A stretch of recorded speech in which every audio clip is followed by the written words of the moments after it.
के ताल्लुक से बताया, लेकिन गवर्नमेंट ये कह रही है कि जो हिंदुस्तानी उनको दफने की बात नहीं है। हम तो ये कार्रवाई जो है हम जो पाकिस्तान से, बांग्लादेश और अदर कंट्रीज से जो लोग आए हम उनके लिए कर रहे हैं, तो फिर क्या वजह कि इसके बाद भी आप लोग जो है सड़कों पर उतर आए? गवर्नमेंट ने 2 करोड़ जॉब्स की भी बात की थी, आज तक नहीं आई। गवर्नमेंट ने 5 ट्रिलियन इकोनॉमी की बात की थी, आज तक नहीं आई। ऐसे बहुत सारे जुमले भारतीय जुमला पार्टी ने दिए हैं, जिनमें से एक पर भी उन्होंने अमल नहीं किया।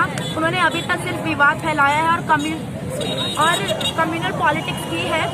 जैसे ही मतलब इलेक्शन पास आता है वो पुलवामा अटैक करवा देते हैं या फिर कोई भी ऐसा मतलब विवाद खड़ा कर देते हैं जिससे हिंदू मुस्लिम मतलब एक तरह से वो सेपरेशन वाली ये पॉलिटिक्स खेलते हैं और वोट बैंक बढ़ाते हैं और कुछ नहीं। उनको हमसे हिंदू मुस्लिम से कोई लेना देना नहीं है, उनकी तरक्की से कोई लेना देना नहीं है। उनको बस अपना वोट बैंक बढ़ाना है, अपनी पॉलिटिक्स चमकानी है बस।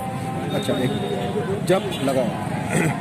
जब 3 तलाक के मुद्दे की बात आई तो क्या आप लोग आए? क्या बाबरी मस्जिद की बात आई जब आप लोग बाहर निकले? क्या जब नोटबंदी हुई जब आप निकले? जब नहीं निकले तो अभी क्यों निकल रहे हो?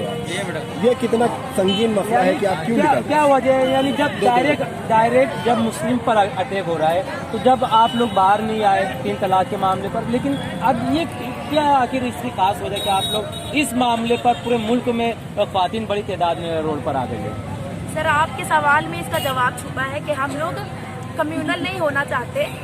हमने एक तरह से इस चीज़ को कम्युनल मोड़ नहीं दिया है।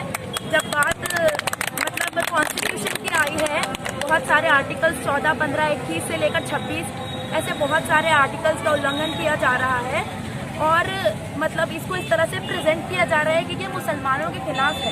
हिंदुओं को एक मतलब विजन दिया जा रहा है कि भाई मुसलमानों के खिलाफ है, आप लोगों का कोई मतलब नहीं है इससे, जबकि ये मुसलमान विरोधी तो है ही है, ये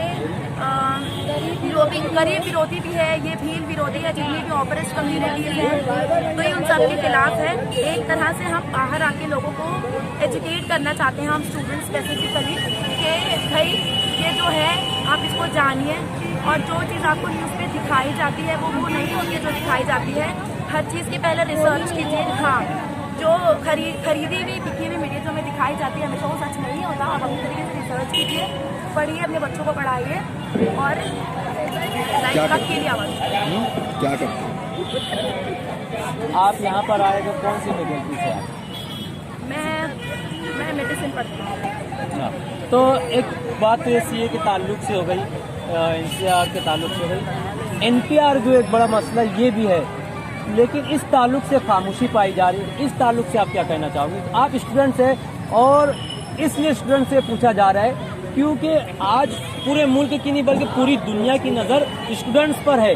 स्टूडेंट्स ने जो है आज गवर्नमेंट को हिला कर रख दिया है और ये पहली मर्तबा मालेगांव में ऐसा देखने में आया कि शहर में भी स्टूडेंट्स और फिर जो है ख्वातीन भी सड़कों पर उतर आई। तो एनपीआर के ताल्लुक से आपका क्या कहना है? एनपीआर के बारे में मैं ज़्यादा तो नहीं कहूँगी, लेकिन एनपीआर एक तरह से it's a way to like NCR के लिए ये रास्ता साफ करता है, ठीक है। तो एनपीआर के नाम से जो बहकाया जा रहा है, कॉमोलॉजी समझाई जा रही है, उसके झांसे में ना आए। एनपीआर, एनसीआर, सीए सब एक ही थैली के चक्के बने हैं, सबका एक ही काम है, हमारी बर्बादी। आप एहतजाज करते रहेंगे जब तक गवर्नमेंट अपने मौक़िफ़ से हिलेगी तब तक। अगर पुलिस कोई कानूनी कार्रवाई करती है तो कानूनी गैर कानूनी कार्रवाई की जा रहे हो, हम कानून के दायरे में रहकर कर रहे हैं तो वो हमारे खिलाफ कार्रवाई नहीं कर सकते। अब देख रहे हैं पुलिस यहाँ पे, लेकिन फिर भी अगर पुलिस करती है तो क्या करोगे? ऐसे तो बहुत सारे ऑप्शन है, हमने उसके बारे में नहीं सोचा। हम कानून की हद में रहकर एहतजाज कर रहे हैं, वो जारी रहेगा।